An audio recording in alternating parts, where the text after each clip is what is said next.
अनेक महिलांवर लैंगिक अत्याचार, नेत्यांसोबत जवळचे संबंध आणि काळ्या जादूचा वापर यामुळे अशोक खरात गेल्या काही आठवड्यांपासून चर्चेत आहे। दरम्यान अंजली दमानिया यांनी थेट अशोक खरातच्या मोबाईलचा CDR म्हणजेच कॉल डेटा रेकॉर्ड समोर आणल्याचा दावा केला, ज्यात अनेक नेत्यांचे खरातला फोन आले आणि खरातनं सुद्धा अनेक नेत्यांना फोन केले।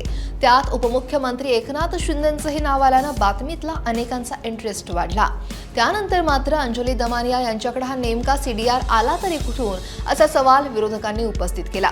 राडे झाले आणि अंजली दमानियांनी पत्रकार परिषद घेत पुन्हा सगळं सांगितलं। अहो सुषमाताई, साधी आता मी क्लॉड नावाचा ऍप आहे, त्याच्यात अनेक गोष्टी आपल्याला मिळू शकतात। त्यामुळे हे क्लॉड ऍप काय आहे, CDR काय असतो आणि तो काढायचे नियम काय असतात, सगळं सविस्तर जाणून घेऊयात। नमस्कार, मी अक्षरा चोरमारे आणि आपण पाहताय लोकमत।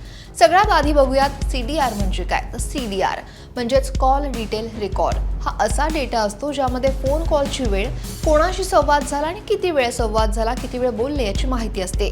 भारतीय कायद्यानुसार म्हणजेच इंडियन टेलिग्राफ ऍक्ट नुसार CDR मिळवण्याचा अधिकार फक्त पोलीस प्रशासन किंवा तपास यंत्रणांना असतो आणि तोही योग्य न्यायालयीन परवानगीनंतरच।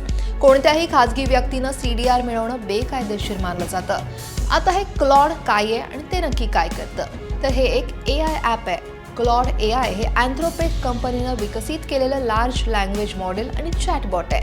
म्हणजे काय, तर आपण गुगल जेमिनाय किंवा ChatGPTला प्रश्न विचारून कशी उत्तर मिळवतो, अगदी तसंच। तर क्लॉड हे मुख्य म्हणजे कोडिंग, प्रोग्रामिंग आणि अवघड माहितीचं विश्लेषण आणि डॉक्युमेंट्स वाचन करण्यासाठी ओळखलं जातं। अनेक पानांचे मोठे दस्तऐवज असतील किंवा डेट वाचून त्यातील महत्त्वाचे मुद्दे शोधून देतात, ते हॅकिंग करत नाही। म्हणजेच क्लॉड हे कोणत्याही सरकारी सर्व्हरमध्ये शिरून किंवा टेलिकॉम कंपन्यांच्या डेटाबेसमध्ये जाऊन CDR चोरू शकत नाही, फक्त त्यात जे लिहिलंय तेच सविस्तरपणे सांगतो। जर एखाद्या व्यक्तीकडे आधीपासूनच कोणतीही फाईल म्हणजे PDF असेल किंवा एक्सेल असेल, तर क्लॉड ती फाईल वाचून त्यातल्या माहितीचं विश्लेषण करून देऊ शकतो।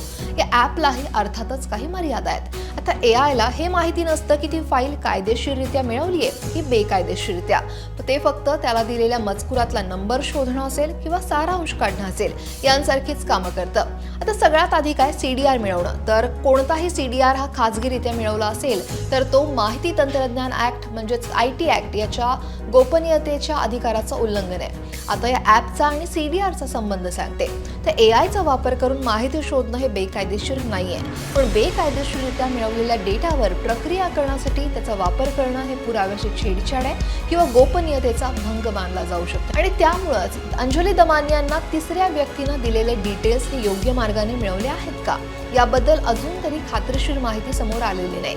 आणि जर हा CDR बेकायदेशीर मार्गाने मिळवला गेला असेल तर दमानियांनी ते शोधण्यासाठी का होईना पण क्लॉडचा म्हणजेच AIचा केलेला वापर हा बेकायदेशीर समजला जाणार का, आणि त्या अंतर्गत आता दमानियांवरही काही कारवाई होणार का, असे अनेक प्रश्न सोशल मीडियावर उपस्थित होत आहेत। तुम्हाला याविषयी नेमकं काय वाटतंय? अंजली दमानियांनी CDR काढून योग्य केलं की भाजपकडून दमानियांना ही माहिती पुरवली जातेय असा विरोधकांचा आरोप होतोय, त्यावर तुमचं मत काय? कमेंट नक्की करा आणि हा व्हिडिओ तुम्हाला कसा वाटला ते नक्की सांगा। लोकमत सबस्क्राईब करायला विसरू नका।